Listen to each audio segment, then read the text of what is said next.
बक्सर में देवोत्थान एकादशी को लेकर गंगा तटों पर स्नान के लिए लाखों की संख्या में श्रद्धालुओं की भीड़ जुटी।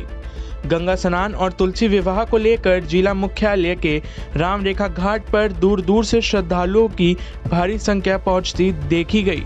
धार्मिक आस्था के लिए प्रसिद्ध राम रेखा घाट पर आज गंगा स्नान के लिए दूर दूर से श्रद्धालु सुबह से ही आने शुरू हो गए थे, जहां उन्होंने पूजन करके विधिवत तुलसी विवाह का अनुष्ठान भी किया। स्थानीय कर्मकांडियों ने बताया कि सावन माह में शयनावस्था में गए भगवान विष्णु इस तिथि के बाद जग जाते हैं, जिसके बाद हिंदू पंचांग में शुभ कार्य शुरू हो जाते हैं, जिसके लिए लोग खुशियां मनाते हैं और पूजा पाठ करते हैं। महिलाएं एक दूसरे को रंग, अबीर और सिंदूर लगाकर पूजा करती हैं और तुलसी विवाह, झूलन आदि अनुष्ठान करती हैं।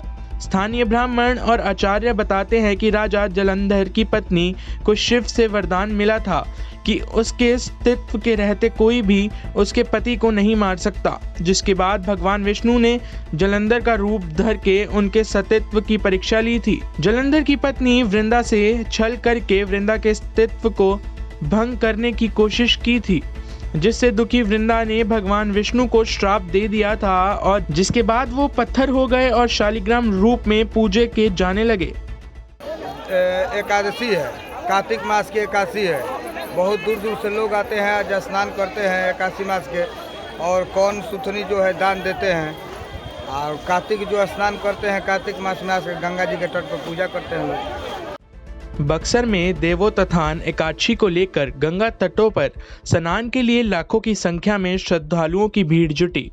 गंगा स्नान और तुलसी विवाह को लेकर जिला मुख्यालय के राम रेखा घाट पर दूर दूर से श्रद्धालुओं की भारी संख्या पहुंचती देखी गई। धार्मिक आस्था के लिए प्रसिद्ध राम रेखा घाट पर आज गंगा स्नान के लिए दूर दूर से श्रद्धालु सुबह से ही आने शुरू हो गए थे, जहां उन्होंने पूजन करके विधिवत तुलसी विवाह का अनुष्ठान भी किया। स्थानीय कर्मकांडियों ने बताया कि सावन माह में शयनावस्था में गए भगवान विष्णु इस तिथि के बाद जग जाते हैं, जिसके बाद हिंदू पंचांग में शुभ कार्य शुरू हो जाते हैं, जिसके लिए लोग खुशियां मनाते हैं और पूजा पाठ करते हैं। महिलाएं एक दूसरे को रंग, अबीर और सिंदूर लगाकर पूजा करती हैं और तुलसी विवाह, झूलन आदि अनुष्ठान करती हैं।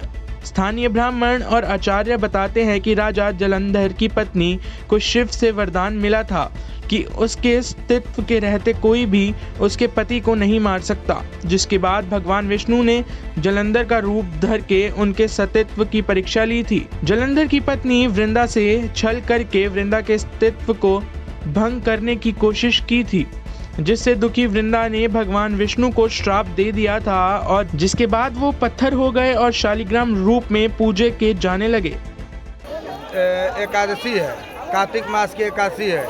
बहुत दूर दूर से लोग आते हैं, आज स्नान करते हैं एकादशी मास के, और कौन सुथनी जो है दान देते हैं, और कार्तिक जो स्नान करते हैं कार्तिक मास में आकर गंगा जी के तट पर पूजा करते हैं लोग। टाइम 8 बिहार के लिए बक्सर से कपेंद्र किशोर की रिपोर्ट।